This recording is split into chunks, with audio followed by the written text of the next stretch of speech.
Ask Abby, providing answers, insights, and education designed to give you the tools and knowledge you need to thrive financially and live confidently in retirement.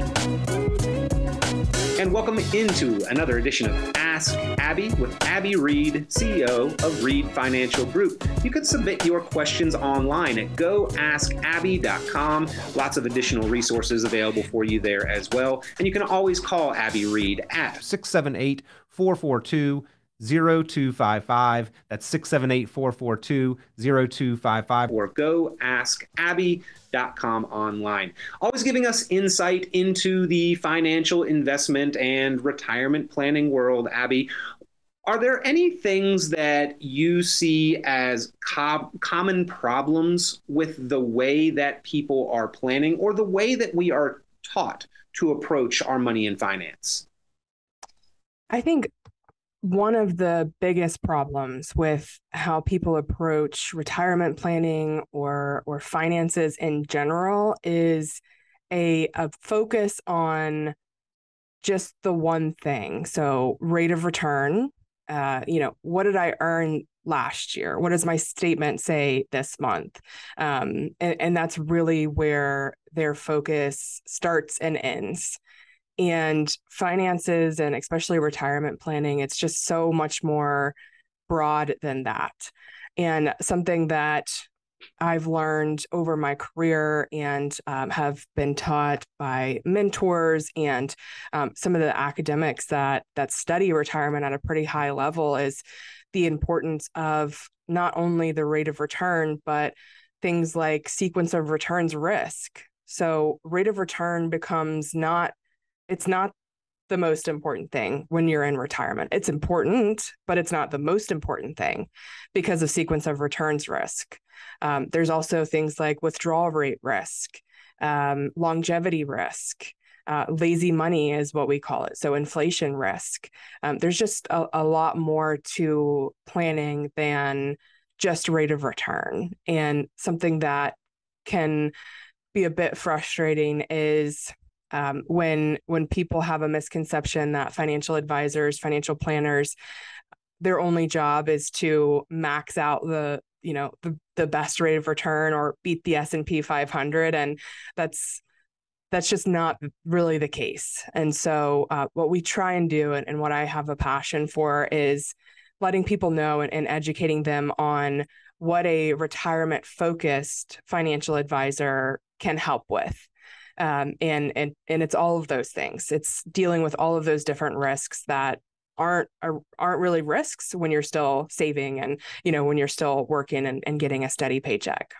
Do you think that it is a result of the public, by and large, not being educated on the new risks that we face specifically in retirement, and therefore sort of carrying over the investor accumulation mindset into a different phase of our financial life?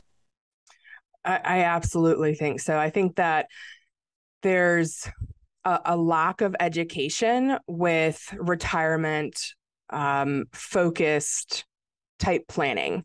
I think it's more fun to talk about stocks and investing and, cryptocurrency and all of those more flashy things that are just, quite frankly, more fun to talk about. And so I think that's where the focus is. And, it's easy for somebody to go and brag and, say that they earned 25% last month or something like that, but they're not necessarily going to do that and say, oh, I found the Social Security strategy that's going to maximize my, lifetime benefit. It's not as fun. It's not as flashy to talk about. And I think that the education and most of the content that's out there, that's the mainstream content, is really geared towards that sort of thing, because it's just more fun and a bit more flashy to talk about. So I think that has a lot to do with it. The exciting topics tend to lead the news headlines, and the tried and true things are typically the things that lead to more long-term success. Maybe our individual focus should not be on what is leading the news headlines, in other words. Right. There are so many misunderstandings and misconceptions and things that aren't necessarily true or the whole story. I see headlines, all the time, and watch the news and get notifications, and it's just a lot of it can be very misleading. And so I think that's why it's so important to have a professional that focuses on retirement in your corner, so that if you see something and you're not really sure what it means or how it affects you, you can bounce it off me, off us and our team, because making financial decisions based on misconceptions can be a really dangerous thing.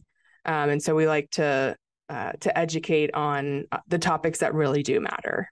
And don't forget, your opportunity to ask questions or hear issues addressed is at goaskabby.com. You can submit questions, interact with the program, or set up a time to speak with Abby Reed personally, individually, and directly. Goaskabby.com, or you can give a call. 678-442-0255.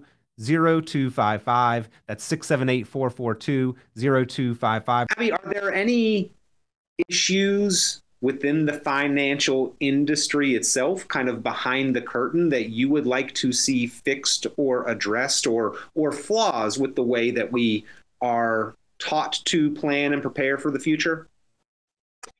I think some of the main issues with the financial industry in general, and with retirement planning as well, is the kind of the connotation that a lot of people have about financial advisors and about retirement planning.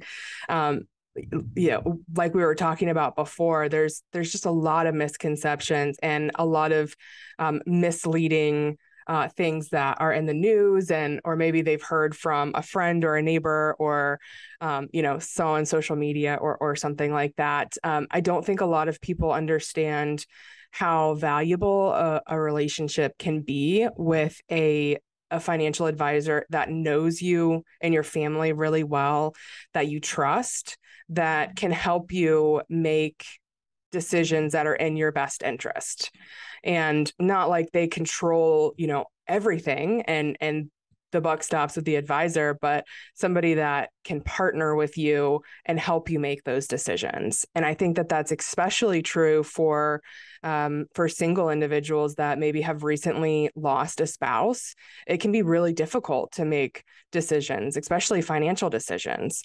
And so that relationship is very valuable when you find the right advisor that you trust and that you can rely on. And it's a different relationship than I think a lot of people really realize. Again, I think that the exciting stories sort of lead the news headlines. And in this case, the bad stories and experiences. However, studies have shown that the vast majority, over 75% of those with wealth of over $1 million, have used the help and services of a qualified, experienced financial professional, and that those that utilize the services of a financial professional tend to get better results and returns on their money. However, I do think that there does need to be a little bit more transparency and clarity with how advisors are paid, the fees, the expenses, and the commissions. So, Abby, in that effort, how do you operate there at Reed Financial Group? Fee transparency and investment costs, and how advisors and brokers and insurance agents, how they're compensated. That's one of the most challenging issues that I think financial advisors and the financial industry faces. And I think that it's starting to go in the right direction. There's a lot more push to be transparent with, how you're paid and what cost structure the investment recommendations you're making have. We've always believed that it's really important to tell people up front how we're paid, the different ways in which we can be compensated, which are going to be different depending on, what we recommend and what type of a relationship we have with a client. But it's really important to know what you're paying so that you can figure out, am I getting enough value for what I'm compensating this advisor or for what I'm paying for this fund?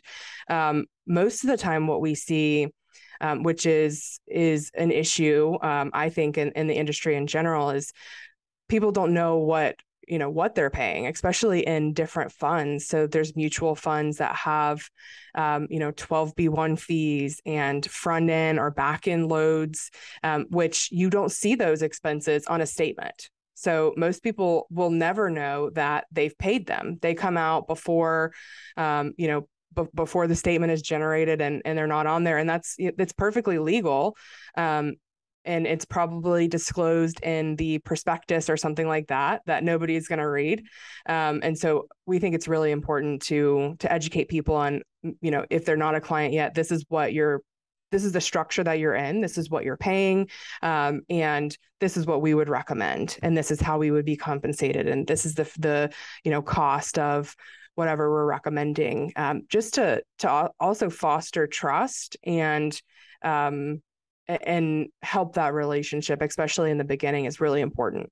Nobody likes surprises, especially with fees. Indeed. Open, honest relationship, direct conversations, direct answers. The term fiduciary, Abby, I think is becoming more well-known and understood by savers and investors and the general public.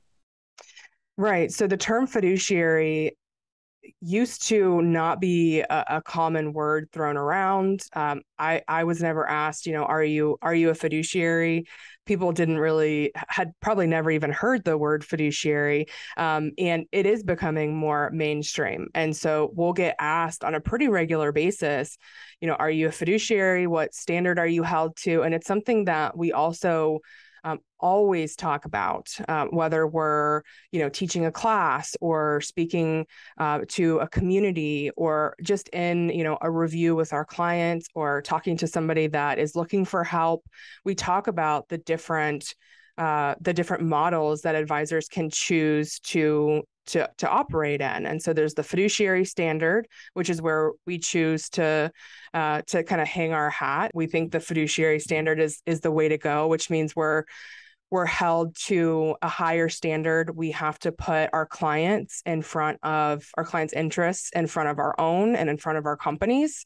It kind of holds our feet to the fire a little bit more, which we think is really important. And so with a fiduciary standard, it ensures that the recommendations that we're making are in our client's best interest, which is how we always want to do things. I've heard a parallel analogy that if you walk into a butcher shop and ask Lou the butcher what's good, he could say, we've got the ribeyes, we've got the pork chops, but you look like you really want the filet mignon. But if you go to your dietitian and talk to them about what's good, they're going to maybe recommend that because of blood pressure or cholesterol, maybe you lay off the meats a little bit, more fish or vegetables in the diet. The butcher's never going to tell you that. The dietitian is. And it's unfortunate that most people think that some of the places that we get financial information and guidance from are fiduciaries, but they're more akin to the butcher. So Ask Abby, again, is the program. You can ask Abby your questions or get issues or topics addressed and discussed on the program by visiting goaskabby.com. And we always like to get to know Abby a little bit better on the program as well.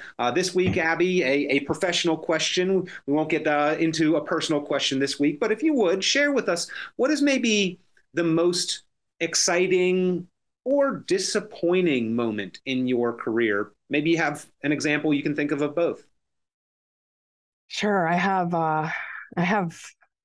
a few, both in both categories. So the one that really sticks out, I'll go with the exciting one first, because that's more fun to talk about.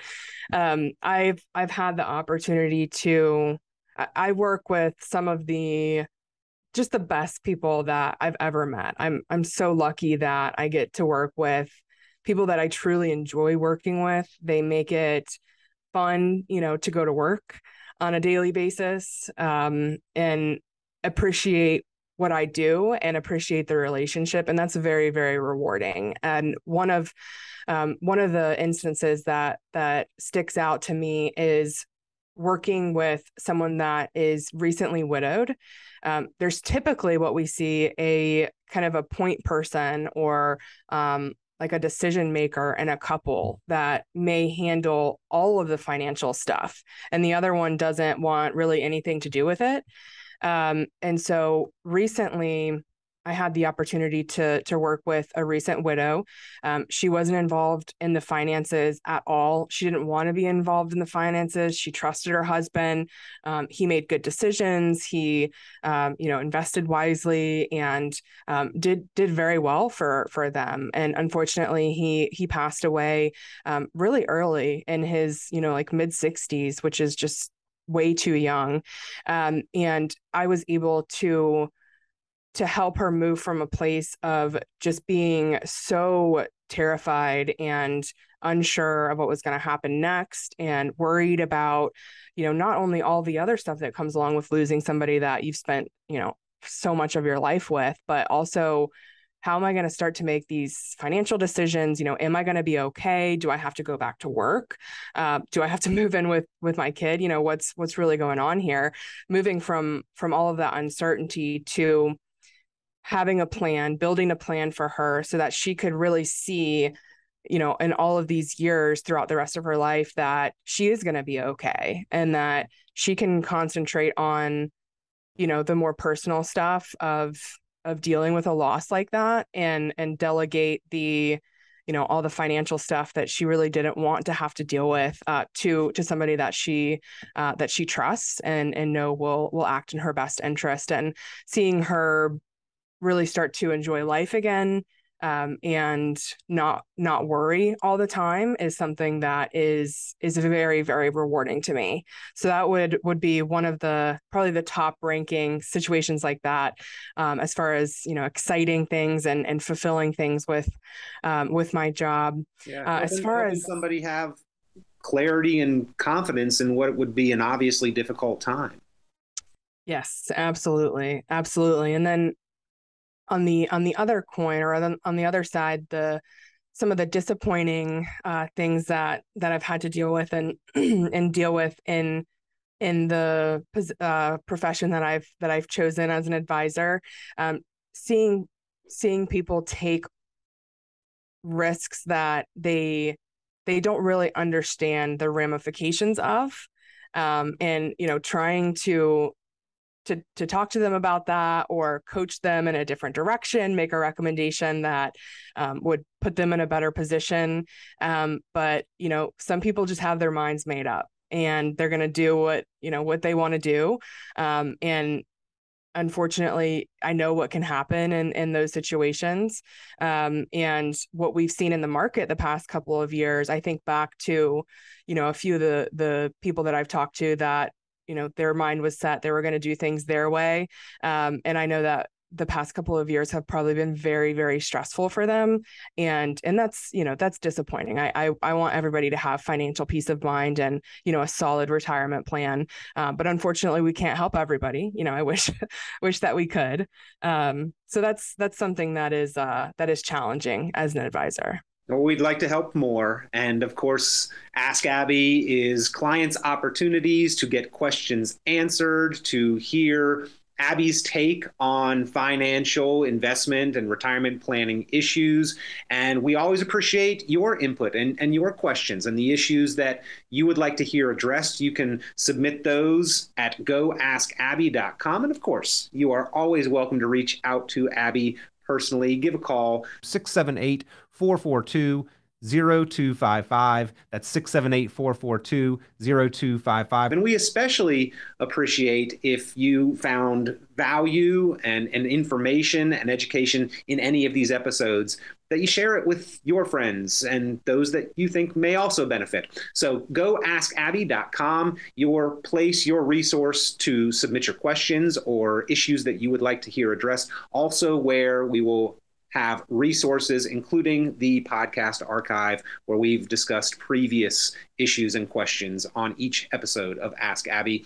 Go askabby.com or give Abby Reed, CEO there at Reed Financial Group, a call. 678-442-0255. That's 678-442-0255. Abby, always a pleasure. Thank you for being here again and providing the insight and the discussion that you do. Thanks, Peter. It was a pleasure.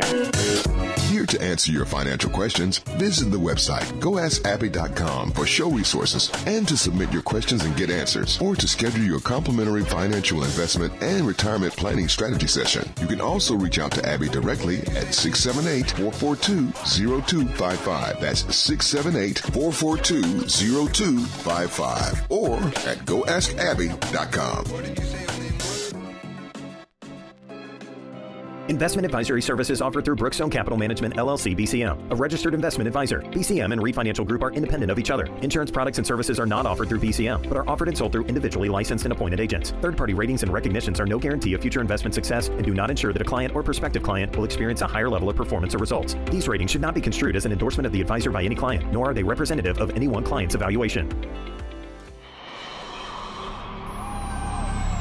The information presented on this program is provided for informational purposes only, without warranty of accuracy, completeness, or suitability for a particular purpose. This program is not intended to be and does not constitute financial, investment, legal, or tax advice. This information is general in nature and not specific enough to be construed as advice. You should not make any decision based on the information presented on this program without independent consultation with an appropriately licensed professional or competent advisor. Investment in securities or the market involves a potential risk for loss of principal. Trading, therefore, may not be suitable for all listeners. Annuity guarantees are based solely on the financial strength and claims-paying ability of the issuing company. Withdrawals of growth from annuities may be taxable as ordinary income in the year it is taken. Individuals should review contracts for specific details of the product's features and costs. Early withdrawals may subject the owner to penalties, fees, or taxes.